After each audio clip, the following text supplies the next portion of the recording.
Good morning.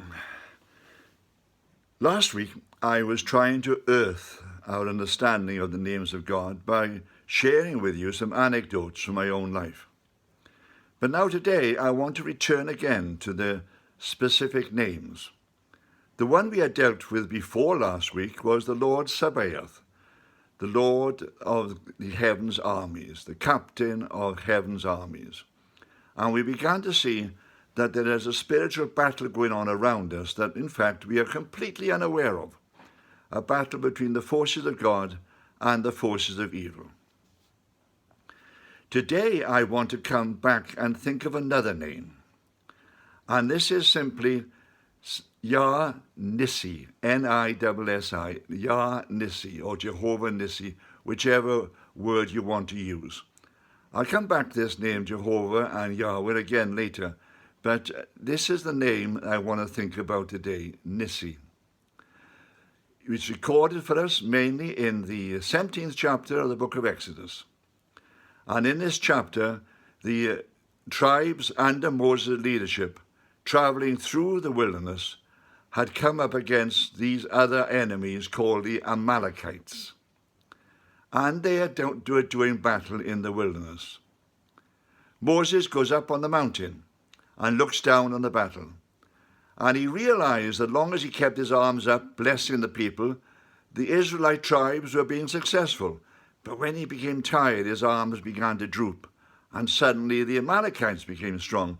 He did it so much that, in fact, he brought two people to stand alongside him just to hold his arms up until the battle was, in fact, completed. And at the end, he said, "The Lord is our banner over us, Yah Nissi." Now, this story of the Amalekites is a strange one, because the enemy, it seems, had massed his forces to try to destroy the Israelite tribes before they could approach the promised land. He wanted to try to defeat them and to turn them back. Today, you see, the same sort of battle is going on. Now, when we deal with these Old Testament stories, we have to realize that those things which are shown to us there almost in a way that we can understand with earthly battles, then somehow in our own life we have to see that these same battles continue. And the enemy forces are just as powerful now as they were then. And they have the same purpose now as they had then. And that is to try to destroy God's purposes and to stop what God is doing. And as we look out at the world today, the church as well must realize that it is in fact in a spiritual battle. And this spiritual battle is being manifested in certain ways. We know, because we are Christians and our Christian prophets have told us, that the end is coming close.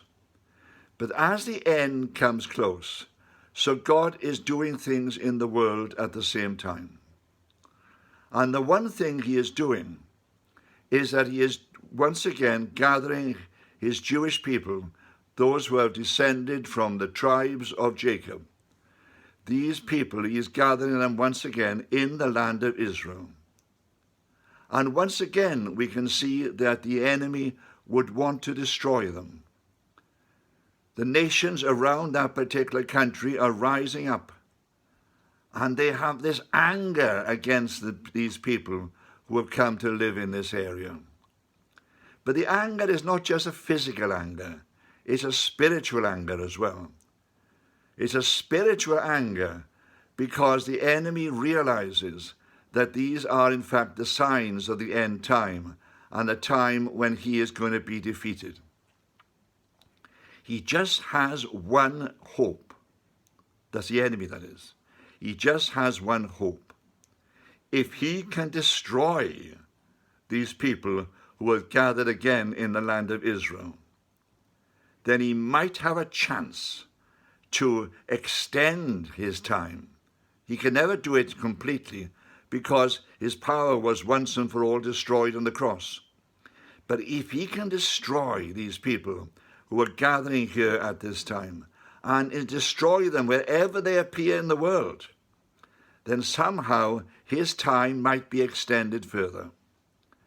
And so he is working through something that we've come to almost accept, and that is called anti-Semitism. He is increasing it in almost every nation. He has a hatred for the Jewish people. He has a hatred for Christians, but he also knows the prophecies. You see, Jesus, when he was on trial before the high priest, said to him quite simply, "You will not see me again until you say, 'Blessed is he who comes in the name of the Lord.'" In other words, until the leaders of Israel themselves are willing to claim Jesus as Messiah, he will not return.